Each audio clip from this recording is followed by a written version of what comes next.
হাদিসে এসছে গুনাহগার ব্যক্তি যদি নেককার মুখের চেহারার দিকে তাকায় সে গুনাহগার ব্যক্তির ছোট ছোট গুনাহ মাফ হয়ে যায়। জোর বললা সুবহানাল্লাহ।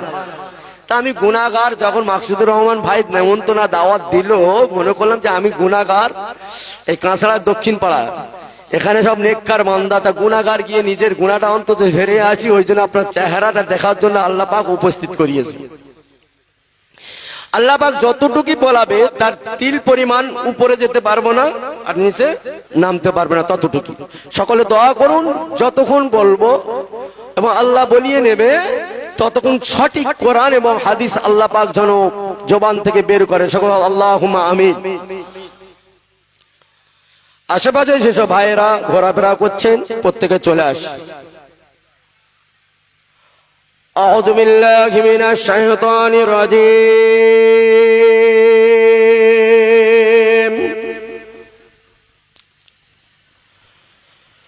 বিসমিল্লাহির রহমানির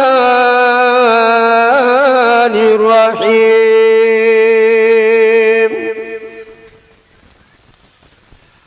নাহমাদুহু ওয়া নুসাল্লি আলা রাসূলিহিল কারীম। أما بعد قال الله تعالى في كلامه المجيد والفرقان الحميد. بسم الله الرحمن الرحيم. لإيلاف قريش إيلافهم رحلة الشتاء والصيف إلى آخر الآية. قال رسول الله صلى الله عليه وسلم وما جنتك ونارك. قال الله تعالى مخبرا وآمرا إن الله وملائكته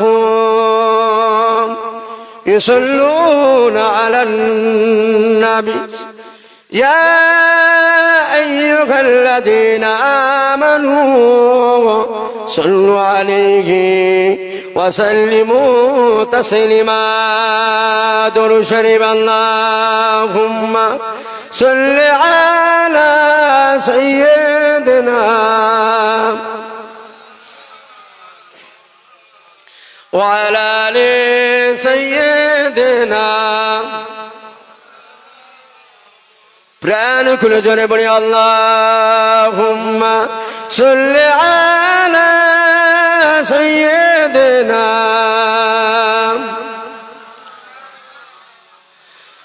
ওয়া আলা আলি সাইয়্যিদিনা.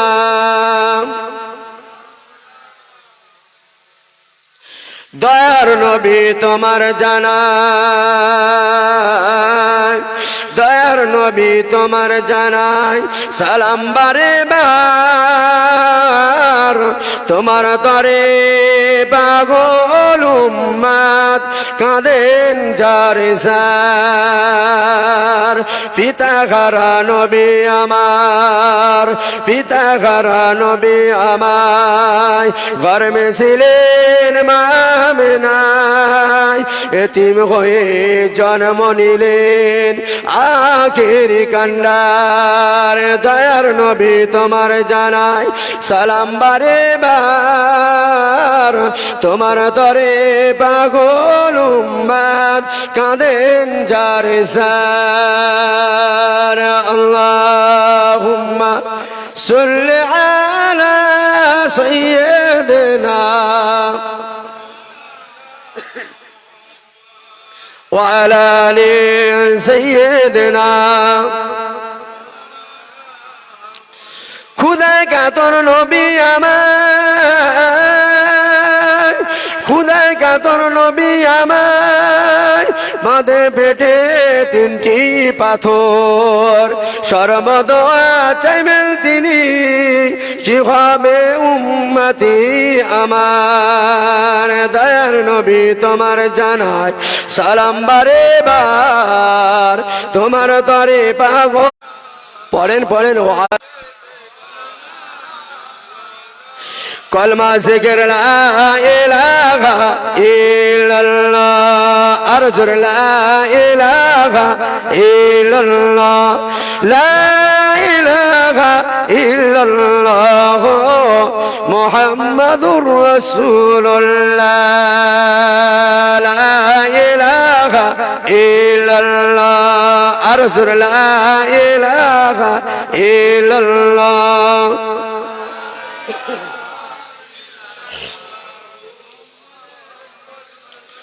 সবাই বলেন হাসবি রাব্বি জাল্লাল্লাহ মা ফি কলবি গায়রুল্লাহ নূর মুহাম্মদ সাল্লাল্লাহ বাকি লা ইলাহা ইল্লাল্লাহ লা ইলাহা লা ইলাহা ইল্লাল্লাহ। মক্কা ছেড়ে দয়ার নবী মক্কা ছেড়ে দয়ার নবী মদিনাতে যায় যাবার পথে বারে বারে ফিরে ফিরে চায় ডেকে বলেন ও কাবা ঘর ডেকে বলেন ও কাবা ঘর দাও না বিদায় কাফেররা তোমার মাঝে না রাখে আমার কলিমা লা ইলাহা ইল্লাল্লাহ আর জোরে লা ইলাহা ইল্লাল্লাহ।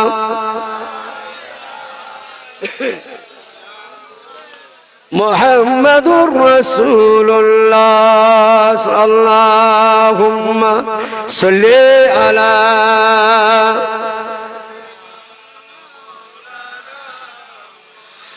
وعلى آل سيدنا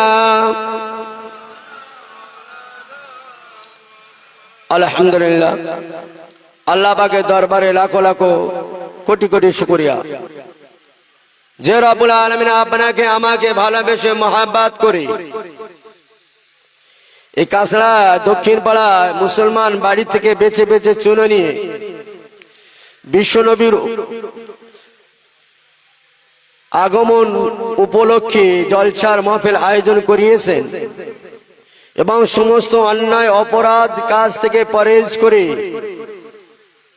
সুস্থ শরীরে সুবল অবস্থায় যিনি আকাশে বাতাসে চন্দ্রে সূর্যে নক্ষত্র সেই মহান রব্বুল আলামিন দরবারে অন্তর থেকে মহাব্বতের সঙ্গে দিল উজাড় করে দিল খুশ করে কলেজার ভিতর থেকে একবার আমরা শুকরিয়া আদায় করে নি। সকলে জোরে বলে আলহামদুলিল্লাহ, চিল্লা বলে আলহামদুলিল্লাহ। তাকবীর নারায়ে তাকবীর নারায়ে তাকবীর নারায়ে তাকবীর নারায়ে তাকবীর। বিশ্ব নবী দিবস বিশ্ব নবী দিবস সবরে সারি মজলিস সবরে সারি মজলিস বিশ্ব নবীর আগমন দিবস নারায়ে তাকবীর নারায়ে তাকবীর। তারপরে পরে জানাই সেই মহামানবের প্রতি যিনি সৃষ্টির শুরু মানবের গুরু, যিনি দিয়েছেন শিক্ষা দীক্ষা নারীর মান। তিনি আমার নবী, আপনার নবী, ইহুদি নবী, খ্রিস্টানের নবী, বেঈমানের নবী।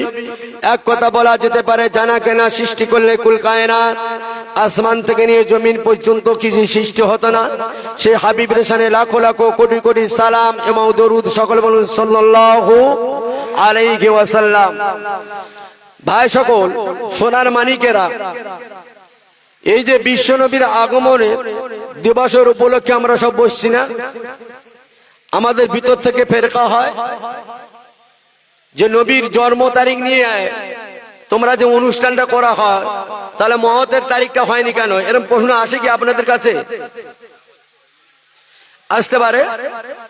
স্বাভাবিক এটা আসতেই পারে যে বিশ্বনবী রবিউল আউয়ালে 12 তারিখে সবে সাদিকে পৃথিবীর জমিনে এসে সে রবিউল আউয়ালে 12 তারিখ উপলক্ষে প্রত্যেক গলিতে গলিতে ওয়াজ মাহফিল করা হয়। তাহলে নবীর জন্ম তারিখ নিয়ে করা হয়। তাহলে মহতের তারিখ তো একটা আছে, ওফাতের তারিখ। তাহলে সে ওফাতের তারিখে করা হয় না কেন? শর্ট কথা বলে দেবেন যে নবী হলো হায়াতের নবী, ওই জন্য মওতের ওফাতের দিন তার নেই, ওই জন্য ওফাতের ডেটটা আমরা করি না। গোদা বাংলা বুঝিয়ে দিলাম। এবার আসি যে বিশ্ব নবীর উপলক্ষে এই সবরেশানি মজলিসটা হয়েছে, তাহলে সেই বিশ্ব নবীর আগমনের ইতিহাসগুলো শুনতে হবে তো নাকি? আচ্ছা আপনারা বলুন, কারো যদি 50 বছর বয়স হয় সে 50টা রবিউল আউয়াল মাস পেয়েছে কিনা? কারো যদি 60 বছর বয়স হয় সে 60টা রবিউল আউয়াল মাস পেয়েছে, 12 রবিউল আউয়াল। কারো যদি 30 বছর বয়স হয় সে 30টা পেয়েছে। ছেড়ে দেন 10 বছর 12 বছর তার জ্ঞান নেই, 50-এর ভিতরে 10 বা 12 ছেড়ে দেন, 10 ছেড়ে দেন, থাকে 40। তাহলে 40টা নবী দিবসের ইতিহাস তারা অন্তত আলেম ওলামাদের কাছ থেকে শুনেছে। ঠিক না ভুল বললাম? আরো বেশি বই কম নাই, আমি একটাকে ধরেছি। জুম্মার দিন মসজিদে মসজিদে আল্লাহ রহমতে হয়ে গেছে বায়ান বক্তব্য, আগে ছিল না। তাহলে জুম্মার দিন হচ্ছে, আর খাস করে এই প্যান্ডেল সামিয়ানা খাটিয়েও হচ্ছে। তা আমরা নিতে পারলাম কি? আমি সর্বপ্রথম দুটো লফজ বলেছি, সামিয়ানা ওয়া আতানা, যে কসি বাপ কেমন বলেছে, বুঝতে পেরেছেন তো ইতিহাসটা? তা আমরা মুসলমান বিছানা শুয়ে শুয়ে ঝাড়তেছি, আর লফজটা জমানে রেখেছি, আলহামদুলিল্লাহ ভালো আছি। ঠিক বললাম না বললাম ভাইজান? বুঝতে না পারলে বলবেন। তাহলে আমাদের সর্বপ্রথম জানতে হবে যে বিশ্বনবী আলাইহিস সালাতু ওয়াস সালাম কোন গোত্রের মানুষ? কুরাইশ বংশের, তাই তো? সব জানা রয়েছে। কেন কুরাইশ বংশের? আমি আজকের ওয়াজটা শুধু কারণটা বলবো। ওয়াজ সব শুনেছি, মা আমিনার গর্ভে এসছে, কিভাবে এসছে, কেন এসছে, এ শোনা খুব কম যায় নাকি? বললাম মা আমিনার গর্ভে এইভাবে এসে, নবী এইভাবে এসে বলে বেরিয়ে গেল। কেন এসছে, কারণটা কি, এমন হলো কেন? এই কারণটা শুনতে রাজি আছেন তো? যারা যারা শুনতে রাজি সকলে হাত তোলেন। নারায়ে তাকবীর, নারায়ে তাকবীর, নারায়ে তাকবীর। ওয়াজ কোনদিন পুরনো নয়, এই ওয়াজ কোনদিন নতুন হয় না।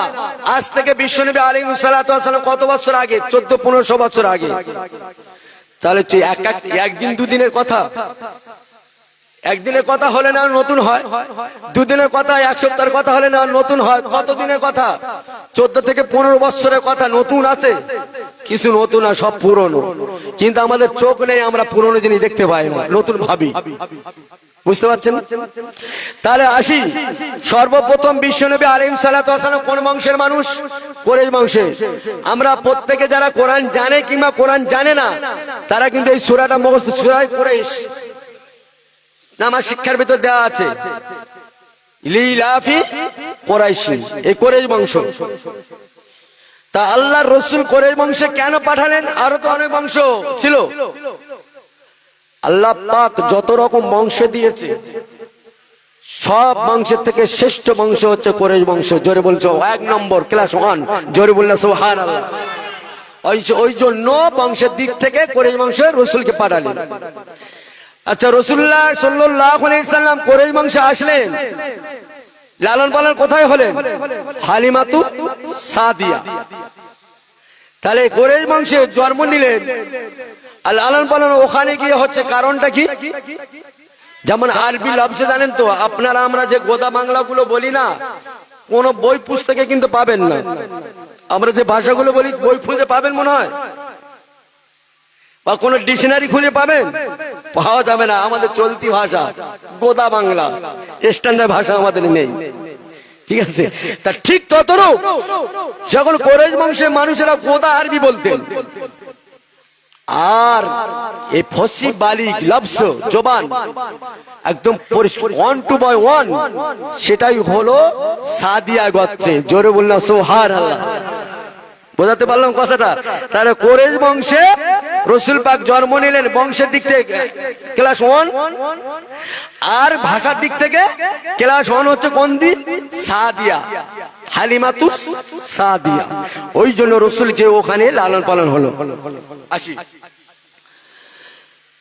ভাইজানেরা, রসুলেরা, তরুণেরা, যুবকেরা, ও নবী পাকের উম্মত উম্মতিরা, কান্না করে করে শুনি, আমরা মুসলমানের ঘরে জন্ম নিয়েছি, আখের নবীর উম্মত হয়েছি, কিন্তু যে কোরআন আমাদের উপর নাযিল হয়েছে, দুঃখ নিয়ে বলছি, অনেক ভাই বোন রয়েছে, মা বেটিরা রয়েছে, কোরআন জানে না। আছে তো, কবরে চলে গেছে, কোরআন পড়া জানে না, কোরআন কি জিনিস চেষ্টাও করেনি। একটু কষ্ট লাগেনি? এখন আল্লাহর রহমতে হাওড়া জেলা হোক আর আমাদের 24 পরগনা হোক, মেয়েরা কিন্তু 1 নম্বর আছে কোরআনের দিক থেকে। কারণ না তো বিয়ে হবে না, কোরআনে কোনো মূল্য না। কারণ কোরআন পড়তে হবে, নামাজ পড়তে হবে, ওয়াজ শুনতে হবে, হজ করতে হবে, টুপি পড়তে হবে, মুখে দাড়ি রাখতে হবে। কার জন্য? আল্লাহর জন্য। আবার যে কোরআনটা শিখছে কার জন্য? বিয়ের জন্য। ঠিক বললাম? তাহলে ওই কোরআন মনে হয় আল্লাহ দরবার পৌঁছাবে? যাক, নিয়ত যা আছে ওদিকে যাক। ভাইজানেরা, রসুলেরা, তরুণেরা, যুবকেরা, ও নবী পাকের উম্মত উম্মতিরা, আল্লাহ পাক মালায়েকা ফেরেশতা জিবরাইল আমিন আলাইহিস সালাতু ওয়াস সালামকে পাঠিয়ে দিলেন। ও মালায়েকা ফেরেশতা জিবরাইল আমিন আলাইহিস সালাতু ওয়াস সালাম, চলে যাও, চলে যাও, আমার হাবিব যে বংশে কুরাইশ বংশে এসেছে, আর কুরাইশ বংশের মানুষদের কর্ম, তাদের হোক, তাদের মেজাজটা রয়েছে, ব্যবসা বাণিজ্য নিয়ে তারা একদম পেরেশান থাকতো। জোরে সুবহানাল্লাহ। কুরাইশ বংশ মানুষেরা কি নিয়ে ব্যস্ত থাকতো? ব্যবসা নিয়ে। যেমন বলছেন লীলাফি, লীলাফি মানে আগ্রহ, হুব। এই ভাইদের আগ্রহ ছিল মনে, তবে তো এই প্যান্ডেলটা করেছে নাকি? তা ঠিক এমনই আগ্রহ কুরাইশ বংশীদের, লীলাফি মানে আগ্রহ। কুরাইশি মানে কুরাইশ বংশের মানুষদের আগ্রহ। কি আগ্রহ? ব্যবসা বাণিজ্য আগ্রহ। রিহিলাতা শীতা ইয়া সাইফ, রিহি মানে ঠান্ডা, শীতা ঠান্ডা কাল, ও সাইফ অর্থাৎ গরম কাল, এই দুটো কাল তারা ব্যবসা নিয়ে খুব আগ্রহ ছিলেন। আসি এবার, বিশ্বনবী কোন জন্ম থেকে, কোন বংশ থেকে আসলেন? কুরাইশ বংশের। বিশ্বনবীর আব্বা জানের নাম আব্দুল্লাহ, আম্মা জানের নাম আমেনা। এই পর্যন্ত যাক। দাদু জানের নাম আব্দুল মুত্তালিব। চলে যায় নানির দরবারে, নানির দিকে গেলে আব্দুল ওহাব জোহরি, আর নানি জানের নাম বারিরা। বিশ্বনবী আলাইহিস সালাতু ওয়াস সালাম চাচা কটা ছিলেন নিজের আব্বাকে নিয়ে? 10 ভাই। ছোট্ট ছিল আব্দুল্লাহ। এগুলো সব জানা আপনাদের, ওই জন্য তাড়াতাড়ি তাড়াহুড়ো করে বলছি। তাহলে আব্দুল্লাহ ছিল আব্দুল মুত্তালিবের ছোট সন্তান, আর মেয়ে ছিল 6 খানা। জোরে বলনা সুবহানাল্লাহ। তাহলে আল্লাহর রসুলের আব্বাকে নিয়ে চাচা ছিল কটা? 10টা। আর বেটি হলো, আপনাদেরকে বাপের বোনকে কি বলে? বেটি বলে তো। কোন জায়গায় বেটি বলে, কোন জায়গায় ফুপু বলে, ঠিক আছে? তা আমি বেটি ধরছি যে আল্লাহর রসুলের বেটি ছিল 6 খানা। মোট কটা? 16 খানা। আব্দুল মুত্তালিব ছেলেমেয়ের কটা? 16 খানা। আর আমাদের ছেলেমেয়ে কটা? ফিট করে নেন, এবার ফিট করে নেন। আমি যে মক্কাওয়ালা মদিনাওয়ালার কথা বলবো, আর আপনারা আপনাদের দিকে ফিট করে নেবেন। আমি আপনাদের বলছি না, কার কথা বলছি? মক্কা মদিনাওয়ালাদের কথা বলছি। তাহলে 16 খানা। সব থেকে ছোট ছিল আব্দুল্লাহ। বেশ, আব্দুল্লাহ যখন বড় হয়ে গেল, বিয়ের উপযুক্ত হয়ে গেল, আব্দুল মুত্তালিব, লাইন অনেক লম্বা, আমি কেটে বলছি, অত সময় পাওয়া যাবে না। তা আব্দুল্লাহর বিবাহের ব্যবস্থা করবে কে? Abdul Muttalib. আব্দুল মুত্তালিব কে ছিল? আব্দুল মুত্তালিব কে ছিল? আল্লাহর রাসূলের দাদুজান। হ্যাঁ, আর তার কর্মটা কি ছিল? সে ছিল কাবা শরীফের মাতোয়াল্লি। জোরে বলনা সুবহানাল্লাহ। যে কাবা শরীফের দিকে মুখ করে নামাজ পড়া হয়, ওর চাবিকাঠি কার কাছে ছিল? আব্দুল মুত্তালিবের হাতে।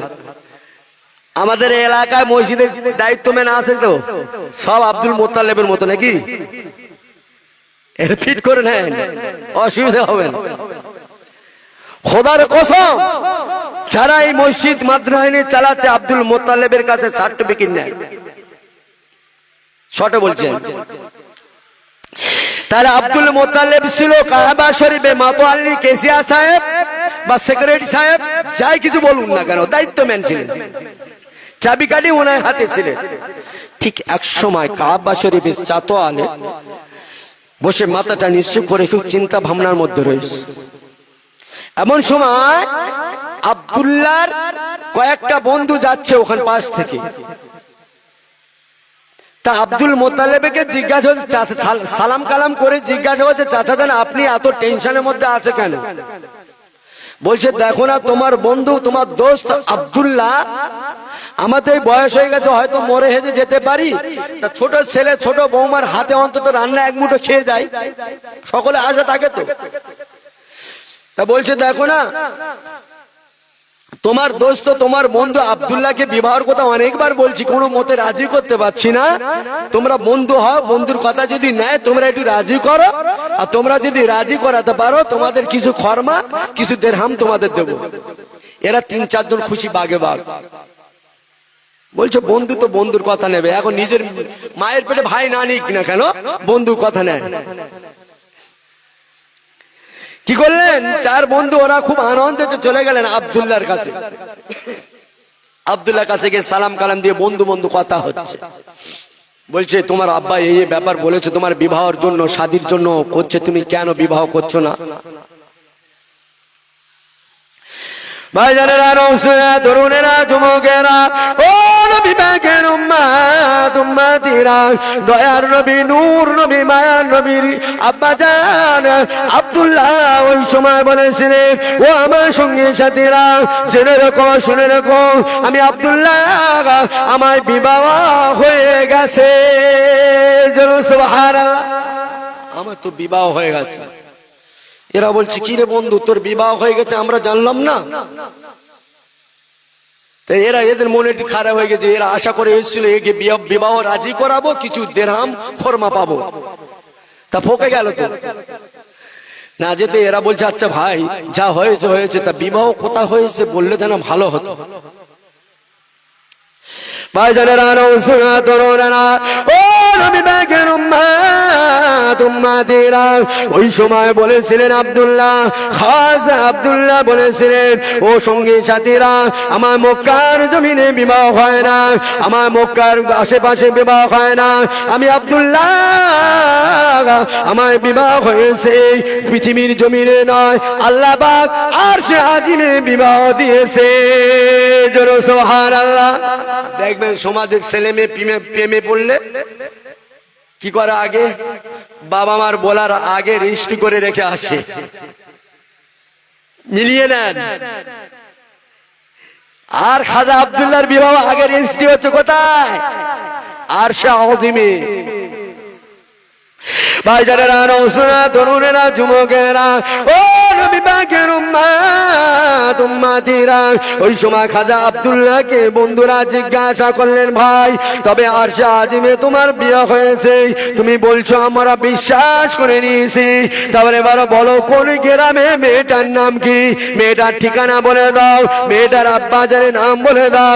ওই সময় খাজা আব্দুল্লাহ বলেছিলেন, বাবা সঙ্গে সাথীরা, জেনে রেখো, শুনে রেখো, এই মক্কার জমিনে আমার বিবাহ হয় না, আমার বিবাহ হয়েছে মদিনার জমিনে। মেয়ের নাম ছিল আমেনা, মেয়ের আব্বা জানের নাম আব্দুল ওয়াহাব জোহরি, মেয়ের আম্মা জানের নাম হলো বারিরা। জোরে সুবহানাল্লাহ। ঠিকানা বলে দিয়েছে না? ঠিকানা নিয়ে চলে গেল আব্দুল মোত্তালেবের কাছে, সালাম কালাম গিয়ে বলছে, আপনার ছেলে আব্দুল্লাহ, চার কপালে কি ছিল? নূরে মোহাম্মদ, তাই তো? আব্দুল্লাহর একটা ইতিহাস বলি। উনি যখন বাল্যবেলায় থেকে নিয়ে বুড়ো বেলা পর্যন্ত যখন বিয়ের উপযুক্ত হয়ে গেছে, মক্কা, মদিনা, সিরিয়া যেখানে ঘুরেছে, যত মেয়ে দেখেছে সমস্ত মেয়ে তার প্রেমে পাগল হয়েছিল। জোরে সুবহানাল্লাহ। আর আমাদের আব্দুল্লাহরা রাস্তা বেরোলে মেয়েদের দিকে তাকায় না, তাই না নাকি? তা আব্দুল্লাহর প্রেমে কেন পাগল? ঘর সংসার করার জন্য না, তাদের উদ্দেশ্য একটা ছিল যে তওরাত ইনজিল কিতাবে পড়েছি, যার কপালে নূরে মুহাম্মদ থাকবে, তার নাম থাকবে আব্দুল্লাহ, বাপের নাম থাকবে আব্দুল মুত্তালিব, সে হবে আখের নবীর মা। জোরে বলনা সুবহানাল্লাহ। এই উদ্দেশ্য আখের নবীর মা হওয়ার উদ্দেশ্য। আর আমরা নবীরা ইতিহাস শুনেছেন তো, নবীরা পর্যন্ত কেঁদেছিল উম্মত হওয়ার জন্য। আমরা মনে হয় খুব কান্নাকাটি করি যে ওই জন্য আল্লাহ আখের নবীর উম্মত করেছে নাকি? বিনা কাঁদায়, বিনা কাঁদায় কি করলেন? খাজা আব্দুল্লাহ মক্কা মদিনা যেখানে ঘুরতে মেয়ে পাগল হয়ে যেত প্রেমে, কিন্তু আব্দুল্লাহ কারোর দিকে তাকাতেন না। আব্দুল্লাহ কারোর দিকে তাকাতেন না। যখন আব্দুল্লাহর কথাটাকে নিয়ে কার কাছে গেল? আব্দুল মুত্তালিবের কাছে। আব্দুল মুত্তালিব বলতো ঠিক আছে যাও। ডাকলেন আব্দুল মুত্তালিব তখন রেডি হচ্ছে, ঠিক আছে পুরো অ্যাড্রেস ঠিকানাটা লেখা, সেই লেখা ধরে খুঁজে যাবে। কার খুঁজে যাবে? বৌমা। বৌমা খুঁজে যাচ্ছে কে? শ্বশুর না আব্দুল্লাহর বন্ধুরা যাচ্ছে? আর আমাদের বৌমারা কারা খুঁজে যায়? সব এই কর্মটা হচ্ছে কে? খোদার কসম, আব্দুল্লাহ তো বিয়ে হয়েছে, আমেনার তো বিয়ে হয়েছে, ফাতেমার তো বিয়ে হয়েছে, হযরতে আলী হাসান হোসেন তো বিয়ে হয়েছে, আবু বকর ওমর ওসমান তো বিবাহ হয়েছে। তাদের বিবাহ কিরকম ভাবে হয়েছে? তাদের বিবাহ ছাড়া বাকি বিবাহ কোনো সব আবু জেহেলের বিবাহ করেন। কত বিবাহ কিভাবে করবেন করুন, বন্ধুরাকে দেখবেন দেখুক। বন্ধুরা দেখা যায় আছে কোন জায়গায় শুনেছেন? কিন্তু বন্ধুরা যায় বৌমাকে দেখতে, বাম্মা বাদ থাক, তাই তো নাকি? সারাসার হারাম। ভাইজানেরা, নওশোনা, তরুণেরা, যুবকেরা, ও নবী পাকের উম্মত উম্মতিরা, আব্দুল মুত্তালিব আবু তালেবকে ডাকলেন, বড় ছেলে বাবা আবু তালেব, ও বাবা হারেস। দুটো সন্তানকে সঙ্গে নিলেন, দুটো সন্তানকে সঙ্গে নিয়ে উট চালিয়ে দিলেন, ঘোড়া চালিয়ে দিলেন, পিঠে গুটি গুটি গুটি গুটি করে মক্কার জমিন থেকে মদিনার জমিনে রওনা হয়। সুবহানাল্লাহ। মদিনার জমিনে গিয়ে দেখছেন সামনে একটা মুরব্বী লোক আছে, তাকে জিজ্ঞাসা করবে ঠিকানাটা, যে এই নামটা বলতে পারবেন? বলছে কেন, কি হয়েছে? বলছে এনার একটা মেয়ে আছে, মেয়েটার নাম হলো আমেনা, আমার একটা সন্তান আছে বিবাহের জন্য।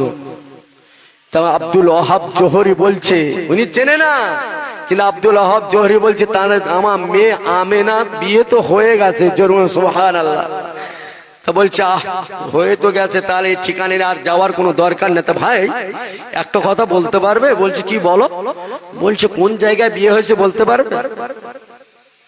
ভাইজানেরা, নওজোনেরা, তরুণেরা, যুবকেরা, ও নবী পাকের উম্মত উম্মতিরা, গানটা গলা করে শুনে ওই সময় আব্দুল ওয়াহাব যখনই বলেছিলেন, ভাই এই মদিনার জমিনে বিয়ে হয়নি, আমার মেয়ে আমেনা মদিনার জমিনে বিয়ে হয় না, আমার মেয়ে আমিনার বিয়ে হয়েছে মক্কার জমিনে কাবা শরীফে মাতোয়াল্লি আব্দুল মুত্তালিব নাম, তার সন্তানের নাম হলো আব্দুল্লাহ, যার কবরে নূরে মুহাম্মদ রয়েছে। সুবহানাল্লাহ, আরো সুবহানাল্লাহ। ওই সময় আব্দুল মুত্তালিব বলেছিলেন, ভাই কখন বিয়ে হলো? বলছে আল্লাহ পাক আরশে আজিমে বিবাহ দিয়েছে। সুবহানাল্লাহ। তাহলে এখানে আব্দুল্লাহর কানে ওহী নাজিল করেছেন, স্বপ্নের মধ্যে জানিয়ে দিলেন, ওদিকে আব্দুল ওয়াহাবেরও স্বপ্নের মধ্যে জানিয়ে দিলেন। তখন বলছে ভাই দুই বেয়ে যাওয়ার ঠিক হয়ে যাচ্ছে, যে ভাই তাহলে তো আল্লাহ পাক আরশে আজিমে তো বিয়ে দিয়েছে, জমিনের তো বিয়ে এখন হয়নি, সমাজের বিয়ে তো এখন হয়নি। দেখবেন ছেলেমেয়েরা প্রেম করে আগে রেজিস্ট্রি করে আছে, তারপরে বাম্মা নিজের মানে সম্মান দেওয়ার জন্য গোপন ভাবে অনুষ্ঠান করে, বুঝতে পারছেন না? তা কি করলেন? বলছে ভাই তাহলে একটা অনুষ্ঠান করে এই পৃথিবীর জমিনে বিবাহ করা হোক। বললো ঠিক আছে, একটা ডেট করে দেন। ডেট করা হলো। বাজারেরা নৌসে তরুণেরা যুবকেরা ও নবী পাকের উম্মত উম্মতিরা কানটা কানা করে শুনে এই আব্দুল ওয়াহাব জোহরীর ছোট্ট কন্যা মা আমেনা 6 বছর থেকে 7 বছর বয়স যখন হয়েছে আব্দুল ওয়াহাব জোহরী সিরিয়ায় ব্যবসা করার জন্য রওনা হবে, সামানপত্র রেডি করছে। এমন সময় বাড়ি থেকে সংসারে কিছু প্রয়োজন পড়েছে, কেনাকাটির ব্যবস্থা করবে। ওই সময় কিছু ফর্দ করলেন, চিঠি লিখলেন, ফর্দ করে নিয়ে টাকা নিয়ে ব্যাগটা নিয়ে মা আমেনাকে বলতে লাগলেন, বেটি আমেনা, ও মেয়ে আমিনা, যাও বাবা, আমার সময় নেই, আমি ব্যবসার জন্য রওনা হয়ে যাব, তবে এই বাজারটা সংসারে লাগবে, মদিনার বাজার থেকে গিয়ে বাজারটা করে নিয়ে এসো। ওই সময় আম্মা জান আমেনার হাতে টাকা ফর্দ ব্যাগটা দিয়ে দিলেন। টাকা ফর্দ ব্যাগটা নিয়ে আম্মা জান আমেনা গুটি গুটি গুটি গুটি পায়ে মদিনার বাজারের দিকে রওনা হয়। জোরে সুবহানাল্লাহ। আমাদের আমেনারা বাজারে যায় তো, আমি সে মদিনার আমেনার কথা বলছি গা, আমি বলেছি মক্কা মদিনার কথা হবে, আর এটা কাছড়া দক্ষিণ পাড়া এদের কথা ফিট করে নেবেন। খোদার কসম যদি তাদের ফিট এদের ফিট হয় তাহলে এরা জান্নাত পেয়ে যাবেন। জোরে সুবহানাল্লাহ। আর মক্কার যদি আবু জেহেলের মতো ফিট হয় তাহলে কোথায় যাবে? জাহান্নামে চলে যাবে। তা কি করলেন? আমেনার বয়স কত বললাম? 6 থেকে 7। হাতে কি দিলেন? ব্যাগ আর টাকার ফর্দ। ফর্দ বলে তো লিস্ট, হয়তো আলু পেঁয়াজ ভুলে যাবে বলে বাচ্চারা দিয়ে লিখে দেওয়া হয় না, ওটা ফর্দ বলে তো। ওই ফর্দটা নিয়ে আম্মা যেন আমেনা হাতে দিলেন। আব্দুল ওয়াহাব জোহরী খুব কাজে ব্যস্ত, কারণ বিদেশে ব্যবসায় যাবে, সেই মাল সামানগুলো রেডি করছে। আর আমেনার হাতে দিয়েছে, মা এটা মদিনার বাজার থেকে এই বাজারটা করে নিয়ে এসো। আর দেখবেন এলাকায় যেখানে স্কুল আছে কিংবা যে কোনো কলেজ আছে কিংবা কোনো প্রাইভেটের একটা জায়গা আছে, দেখবেন রাস্তা চৌরাস্তা বা 3 মাটানি মোড়ে একদম সব ফেরেশতা ছেলেরা থাকে। ফেরেশতা ওদের কাছে হার মানবে, ফেরেশতারা নেই বলে বাবা দরকার নেই সালাম, তাই তো নাকি? তা ঠিক মদিনার ওরম বাজারে যে 3 মাথানি রাস্তায় না কিছু ওরম ফেরেশতা দাঁড়িয়ে রয়েছে। ফেরেশতা বলতেছি আল্লাহর সৃষ্টি ফেরেশতা লাগা, এ নিজেরা তৈরি ফেরেশতা, মানে যুবক ছেলে।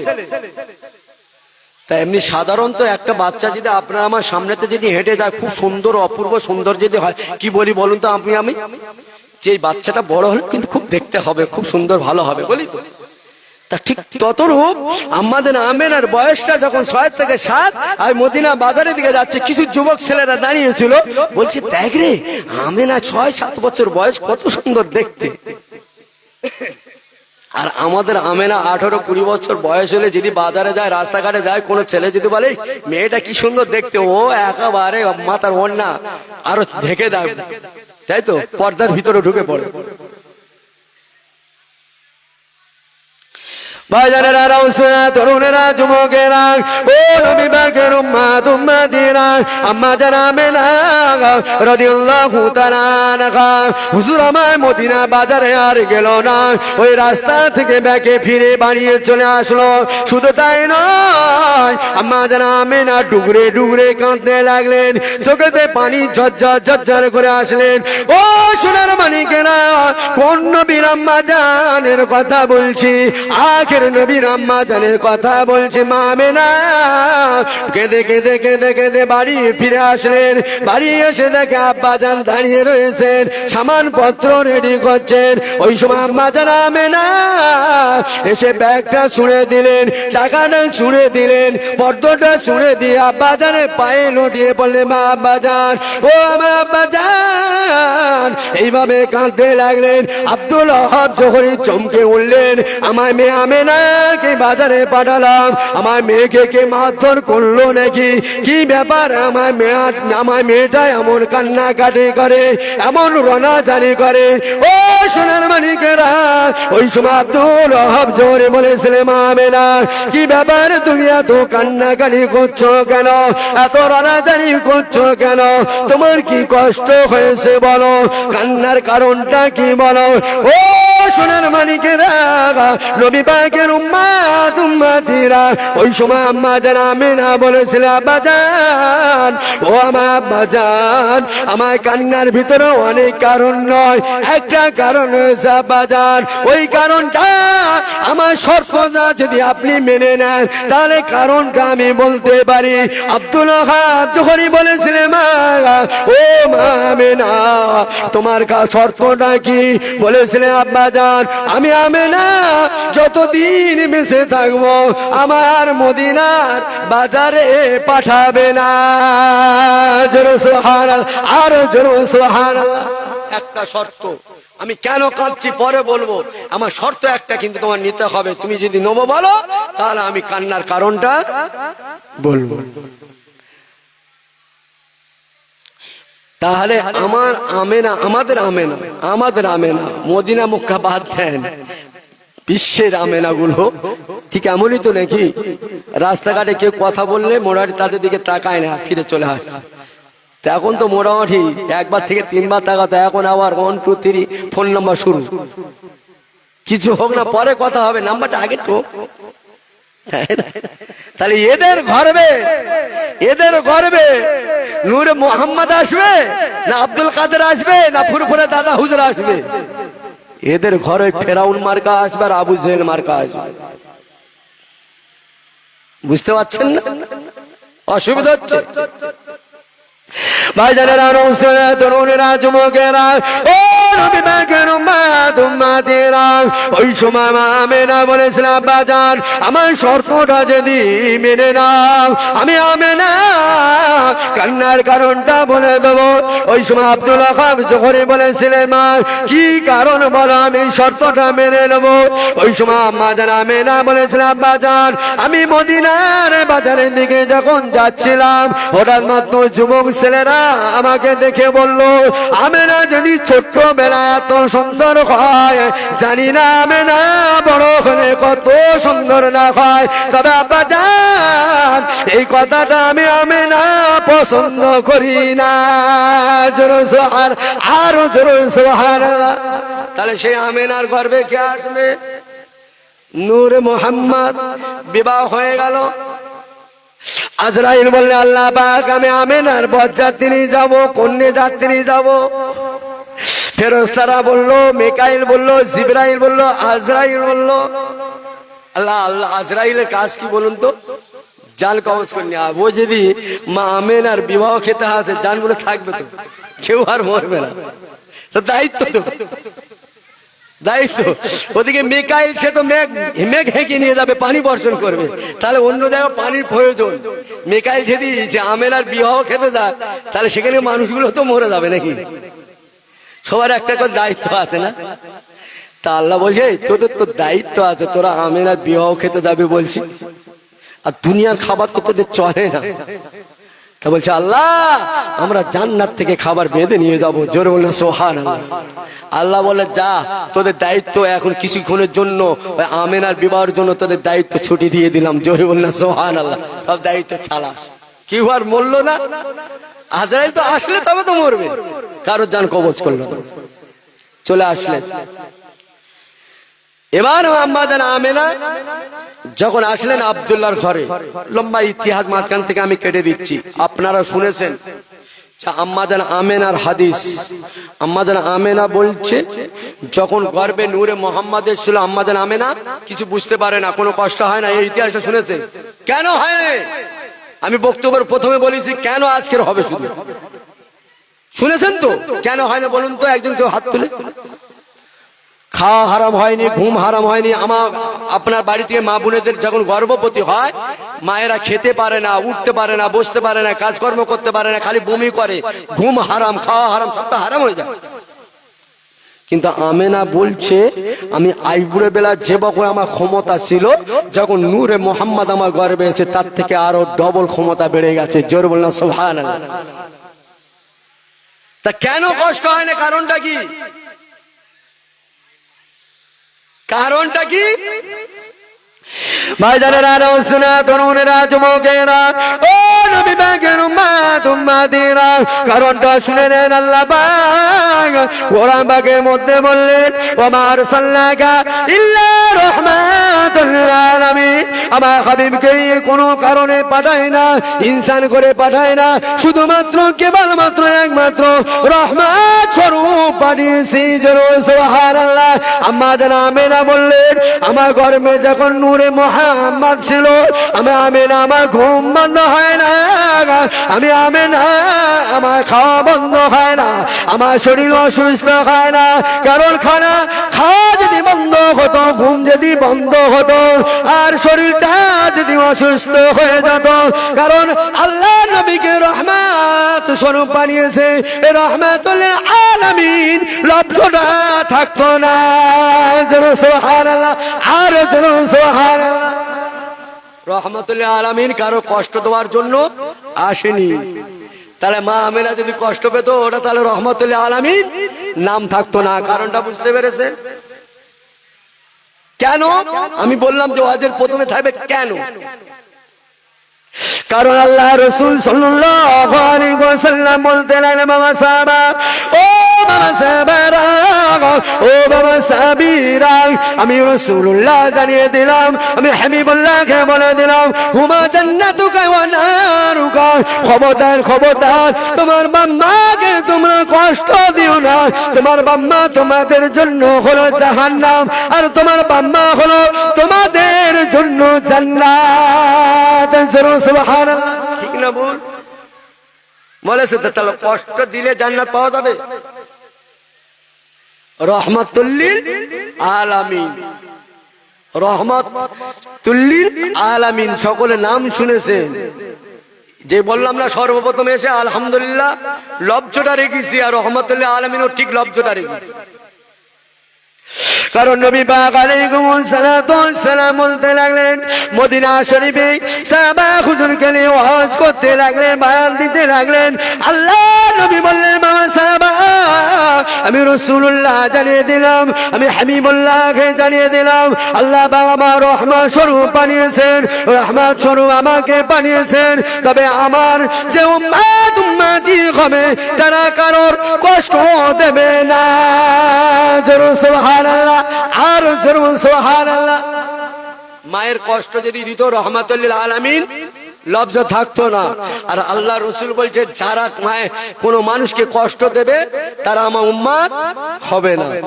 এবারে বুকে হাত দেন, এলো বুকে হাত দিয়ে চিন্তা করুন, আমরা আল্লাহর রহমতে কারো কষ্ট দিই না। কারণটা বুঝতে পারছেন? কেউ অসুবিধা হচ্ছে নাকি? অসুবিধা হয় না? একবার তাকবীর দি। হয়নি? নারায়ে তাকবীর। পিছনে ওই লাইনটা পুরো ফাঁকা হয়েছে। নারায়ে তাকবীর, নারায়ে তাকবীর।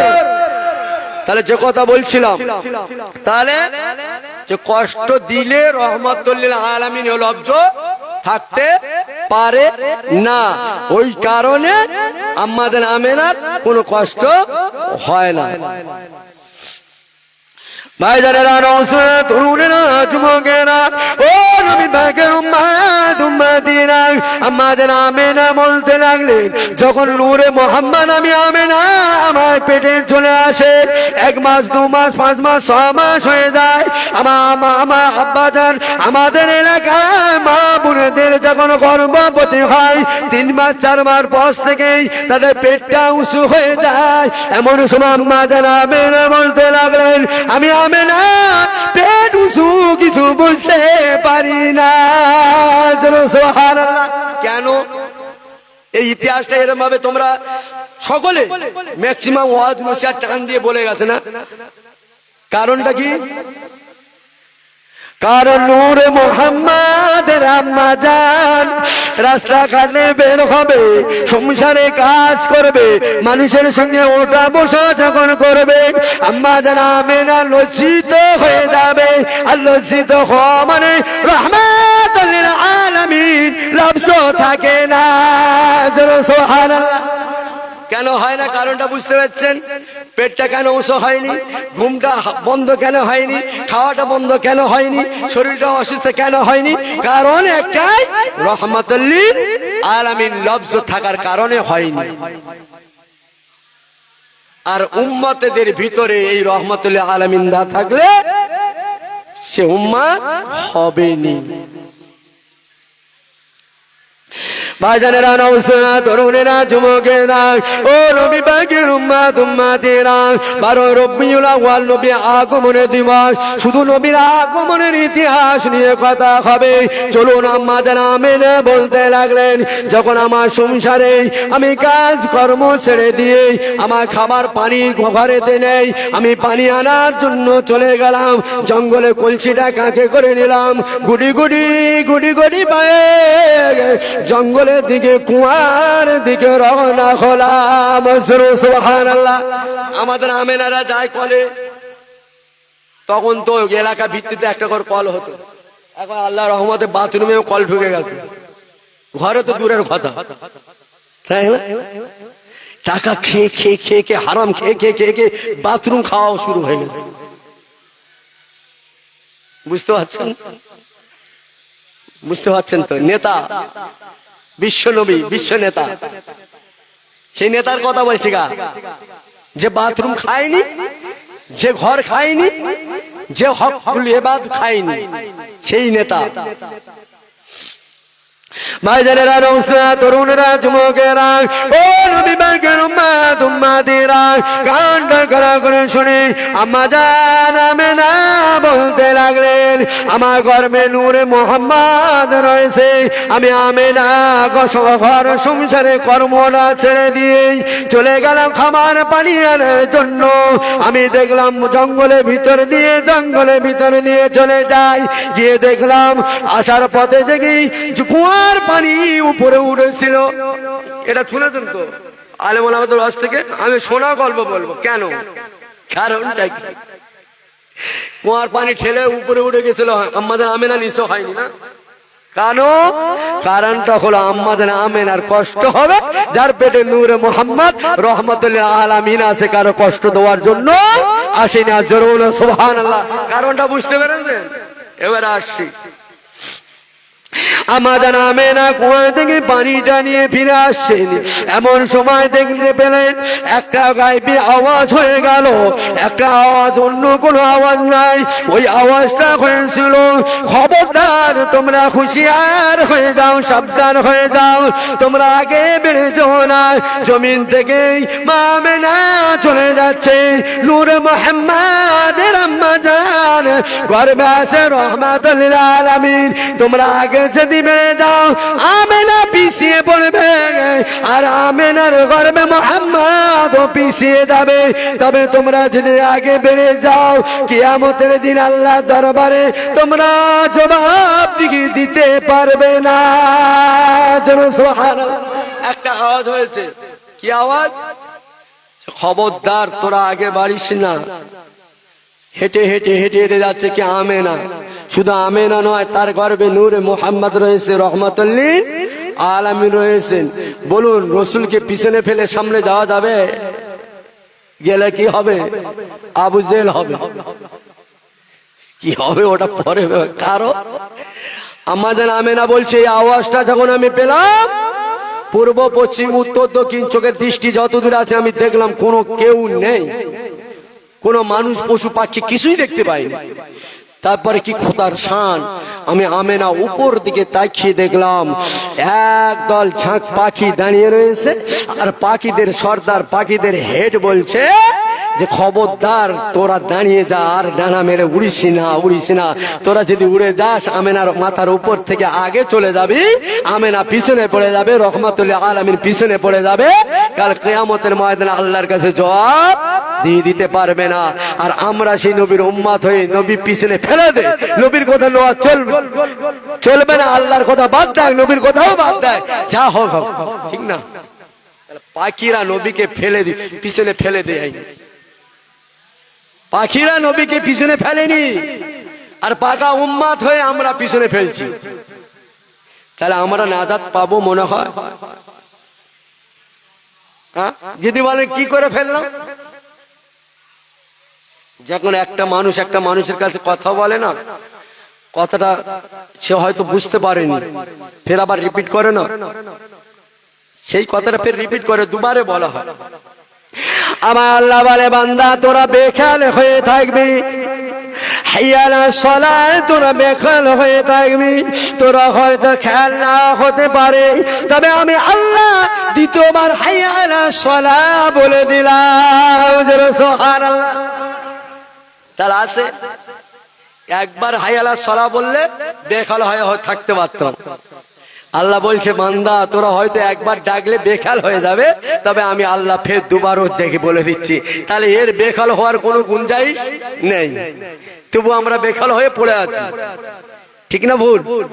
দুবার কেন হয়েছে? ঠিক অমনি ভাইজানেরা, তরুণেরা, যুবকেরা, ও নবী পাকের উম্মত উম্মতিরা, কানটা কালা করে শুনে আম্মা জান আমেনা বলতে লাগলেন, আমি যখন গুটি গুটি পায়ে বাড়ি থেকে চলে আসলাম, আমি দেখলাম আগে আমি যখন এক বালতি উঁচু করে চাকিয়ে নিতাম, আই বুড়ো বেলায় আমি এক বালতি পানি তুলে নিতাম, যখন গর্বে নূরে মোহাম্মদ চলে আসলো আমি 4 বালতি পানি খেতে তুলেছি, আমি আমেনা বুঝতে পারি না। সুবহানাল্লাহ। এখন ডাক্তার আমাদের আমেনাদের গর্ভবতী হলে 1 বালতি পানি, বুঝতে পারছেন তো, আর সিঁড়িপোট ভারী জিনিস। আমেনা বলছে আই বুড়ো বেলা আমি যদি 1 বালতি পানি চাইয়ে আসতাম, যখন নূরে মোহাম্মদ আমি যখন গর্ভবতী হলাম, গর্ভবতী হালতে 4 বালতি করে পানি আল্লাহ তুলিয়েছেন। জোর বললেন সুবহানাল্লাহ। তাহলে ভারী জিনিস কোথায় গেছেন তো, তার উল্টো, পুরো উল্টো হয়ে গেছে। কেন? কারণটা কি? রহমাতুল লিল আলামিন। একই ওপর থাকবে সাবজেক্ট। ভাইজানেরা, নৌজওয়ানেরা, তরুণেরা, যুবকেরা, ও শোনেন মানিকেরা, আল্লাহ বা কোরআন পাকের মধ্যে বললেন জাল হক ওয়া যাকাল বাতিল, তাই তো? যা চলে যা, বাতিল চলে যাও, হক চলে এসছে, তাই তো? তাহলে এবারে নূরে মোহাম্মদ পৃথিবী জমিনে আসলেন, ভূমিষ্ঠ হলেন। আম্মা জান আমেনা বলছে আমার ঘর পুরো তো আলো, পূর্ব পশ্চিম উত্তর দক্ষিণ যতটুকু চোখে দৃষ্টি চেয়েছিল দেখলাম সব নূর আর নূর, মানে হক চলে এসছে। জোরে বললাম সুবহানাল্লাহ। তাই তো? ইতিহাস শুনেছেন তো? এই বিশ্বনবী আসলেন পৃথিবীর জমিনে, আর কিয়ামত কিন্তু স্টার্টিং। 4 ফেরেশতা শ্রেষ্ঠ, মিকাইল, জিবরাইল, আজরাইল, ইসরাফিল। ইসরাফিলের কাজ কি জানেন? সে ফুঁক। আল্লাহ পাক জিবরাইলের ওহী নাজিল করছেন, কোরআন আসমানি কিতাব। আজরাইল জান কবজ করছে, সব যে যার ডিপার্টমেন্টে কাজ শুরু হয়ে গেছে, সব ডিপার্টমেন্টে কাজ শুরু। মিকাইলে পানি ও বর্ষণ শুরু, কিন্তু ইসরাফিল বাঁশিটা নিয়ে শুধু ধরে আছে, কাজ কিন্তু এখন শুরু হয়নি, সে বাঁশিটা ধরে আছে। আর 12 রবিউল আউয়াল বিশ্বনবী যখন সবে সাদিকা আসলেন, সঙ্গে সঙ্গে বাঁশিটা মুখে ধরে এখন পর্যন্ত ধরে আছে। জোরে বললাম সুবহানাল্লাহ। সে কি পেরেশানে আছে, বুঝতে পারছেন তো? তাহলে বিশ্ব নবী পৃথিবীর জমিনে আসলেন, আর নবী আসবেন না, মানে ওখান থেকে স্টার্টিং কিয়ামত। এবার কিয়ামত মানে কি বলুন তো? কিয়ামত মানে কোরআন এবং হাদিস নবী বলে দিচ্ছেন যে কিয়ামতের দিনে এই জিনিসগুলো হবে, এটার থেকে তোমরা সাবধান ও বাণী করে, তোমরা সাবধান হয়ে যাও। আমরা কি বলি বলুন তো? যে আল্লাহ নবী তো বলে গেছে এটা হবে, বলে গেছে হবে বলে সেই জালে নয়, সেই জাল থেকে তোমার আপনার আমায় বের হয়ে থাকতে হবে। সাবধান করে দিয়ে গেছে যে ওই পারে রাস্তার ওপারে যাবি না, সাবধান। আর আমি যদি বলি যে আগে তো ইমাম সাহেব বলে গেছে ওই পারে রাস্তা যেতে নিষেধ করেছে, বলে আবার ফের ওপারে যাচ্ছি, তাহলে ঠিক হবে? মানা হলো? ভাইজানেরা, রওসা তরুণেরা, যুবকেরা, ও নবী পাকের উম্মত উম্মাতিরা, যখন বিশ্ব নবী আলাইহিস সালাতু ওয়াস সালাম পৃথিবীর জমিনে চলে আসলেন, এবার খবর হওয়ার পর দাদুজান চলে আসলেন, চাচাজানেরাও দেখতে আসলেন এবং আত্মীয় স্বজনেরা দেখতে আসলেন। হযরত আব্বাস রাদিয়াল্লাহু তাআলা আনহু হুজুর আমার দেখতে আসলেন নবী মুহাম্মদ সাল্লাল্লাহু আলাইহি ওয়াসাল্লাম এমন সময় নিচে শুয়ে রয়েছেন। হুজুর আমার শুয়ে রয়েছেন, ডান হাতটাকে নাড়া দেন, বাম হাতটা নাড়া দেন, মাথাটা নাড়া দেন, পাটাও নাড়া দেন। রাসূলুল্লাহ মুস্কে মুস্কে তাবাসসুম করতে লাগে, জোরে সুবহানাল্লাহ, মুস্কে মুস্কে হাসছে। আব্বাস রাদিয়াল্লাহু তাআলা আনহু বলছে যে হাসিটা হাসছে কেন, কারণটা কি? ও সামনে পিছনে ডাইনে বাঁয়ে চারিদিক থেকে ঘুরে কিছু বুঝতেই পারে। ওইটা কিন্তু ওর মনে মনে ফুটছে যে এই কথাটা যদি হালিমাকে জিজ্ঞাসা করি বা আমিনাকে জিজ্ঞাসা করি, আরো কারোকে জিজ্ঞাসা করি, কেউ বলতে পারবে না। আর এ এখন শিশু বাচ্চা, এ জবান থেকে এখন কোনো কথা বের হবে না। তাহলে যাক, যখন ওর জ্ঞান বুঝে এসে যাবে সেই সময় কথাটা জিজ্ঞাসা করবে। দেখবে মেয়েদের কাছে কোনো কথা বলতে মানা না করলে সেই মেয়ে কি করে, খালি মনে মতো তড় পায় কখন কার কাছে বলবো, সে হজম করতে পারে না, ছুটতে ছুটতে থাকে। তা ঠিক আব্বাস রাদিয়াল্লাহু তাআলা আনহু উনি কিন্তু মনের ভিতর ফুটছে সব সময় যে কথাটা কখন প্রশ্ন হল হবে কখন। তো উনি কাউকে না জিজ্ঞাসা করে উনি চুপি চুপি রয়েছে। ঠিক তাফসীরে ইতিহাসের মধ্যে এসেছে, ইতিহাসের মধ্যে ৬-৭ বছর বয়স যখন নূরে মুহাম্মাদের হলো, তখন আব্বাস রাদিয়াল্লাহু তাআলা আনহু গিয়ে পাশে বসে বললেন, ভাতিজা মুহাম্মদ, একটা কথা তোমার জিজ্ঞাসা করব। তোমার অনেক দিন থেকে সে কথাটা আমার মনের মধ্যে জাগছে, কিন্তু কারোর কাছে বলতে পারছি না। ওই প্রশ্ন হল কারো পৃথিবী কারোর বাপের ক্ষমতা নেই, সে এই প্রশ্ন হলটা করে দেবে।